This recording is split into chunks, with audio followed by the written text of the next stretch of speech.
COPD एक प्रकार की सांस की बीमारी है जो यूजुअली अगर हम उसके ट्रिगर्स देखें तो सिगरेट स्मोकिंग, एक्सपोजर जो हमारा चूल्हे के धुएं से होता है, एयर पोल्यूशन से होता है, उसकी वजह से जो लंग्स के अंदर डैमेज होता है, जो पहले सांस की नली में शुरू होता है और फिर जो हमारे एयर सैक्स होते हैं जिनको हम एल्वेलाई कहते हैं उसमें भी वो एक्सटेंड हो जाता है, उसको सीओपीडी कहते हैं, chronic obstructive pulmonary disease.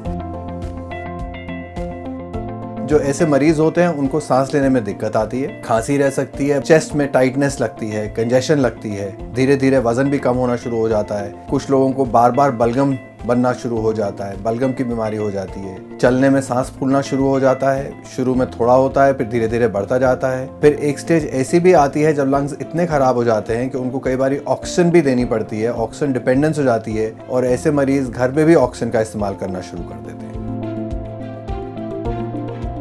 Asthma usually उन लोगों में होता है जिनमें एलर्जी की हिस्ट्री होती है, थोड़ा यंगर पॉपुलेशन होती है, चेंज ऑफ सीजन में होता है एस्थमा। जहाँ तक सीओपीडी का सवाल है, सीओपीडी एक प्रोग्रेसिव काइंड ऑफ डिजीज़ है जो चेंज ऑफ सीजन में इतना इम्पैक्ट नहीं करती। ऑफ कोर्स लोगों को एक्सैसरबेशन बढ़ जाते हैं सर्दियों के मौसम में या एक्सपोजर के टाइम पे, पर उनको ज़्यादा इफेक्ट प्रदूषण की वजह से होता है, ज़्यादा इफेक्ट स्मोक की वजह से होता है। सो जैसे ही आपको पहला सिम्टम लगे कि आपकी सांस फूल रही है या प्रोलॉन्ग्ड खांसी रह रही है जो ठीक नहीं हो रही है, अपने चिकित्सक से ज़रूर मिलें। एयर प्रदूषण के साथ हमने देखा है कि सीओपीडी के केसेस बढ़ जाते हैं। सो इसीलिए उनके लिए मेरी राय ये रहती है कि एक तो सुबह मॉर्निंग वॉक पे बिल्कुल ना निकलें, बाहर स्ट्रेनुअस फिजिकल एक्टिविटी जैसे कि एक्सरसाइज, सैर करना, इस सब को अभी अवॉइड करें। AQI लेवल चेक करके ही घर से बाहर निकलें। अगर तो AQI लेवल 300 से ऊपर है या 400 से ऊपर है तो हमारी स्ट्रॉन्ग रिकमेंडेशन होती है कि कोई भी बाहर ना निकले किसी भी बिना ज़रूरी काम के लिए, और जब भी निकलें तब मास्क पहन के निकलें। N95 मास्क प्रेफरेबल रहता है क्योंकि ये जो पार्टिकुलेट मैटर है, जो 2.5 माइक्रॉन्स के आसपास का पार्टिकुलेट मैटर है, ये उससे अभी आपको प्रोटेक्ट करके रखता है।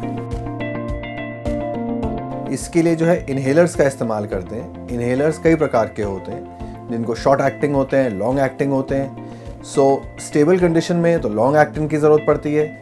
जब पेशेंट को अक्यूट प्रॉब्लम हो रही होती है उस टाइम पे हम शॉर्ट एक्टिंग वाले भी देते हैं जिनका कम समय में इफ़ेक्ट आता है और इफ़ेक्ट भी कम समय तक रहता है। पर यह बहुत ज़रूरी है कि ऐसे मरीज जो हैं अपने इन्हेलर्स को रेगुलरली इस्तेमाल करें। ऑल्सो बहुत ज़रूरी है सीओपीडी मरीजों के लिए कि अपना पल्मोनरी रिहैबिलिटेशन करें, फिजियोथेरेपिस्ट से संपर्क करें, रोज़ एक्सरसाइजेस करें, सांस की एक्सरसाइजेस करें, प्राणायाम करें, डीप ब्रीदिंग एक्सरसाइजेस करें, स्पायरोमेट्री होती है वो करें, न्यूट्रिशियस फूड लें, हाई प्रोटीन डाइट लें, एंटीऑक्सीडेंट रिच डाइट होनी चाहिए, पानी का सेवन खूब करें, अपने आप को वेल हाइड्रेटेड रखें। सर्दियों में हम लोग पानी का कंजम्पशन कम कर देते हैं जिससे ड्राइनेस होने की संभावना रहती है। पोल्यूशन से बच के रहें। सिगरेट स्मोक को इमीडिएटली त्याग दें, चाहे वो किसी भी फॉर्म का सिगरेट हो, बीड़ी हो, तंबाकू हो, वो सब को छोड़ना बहुत ज़रूरी है।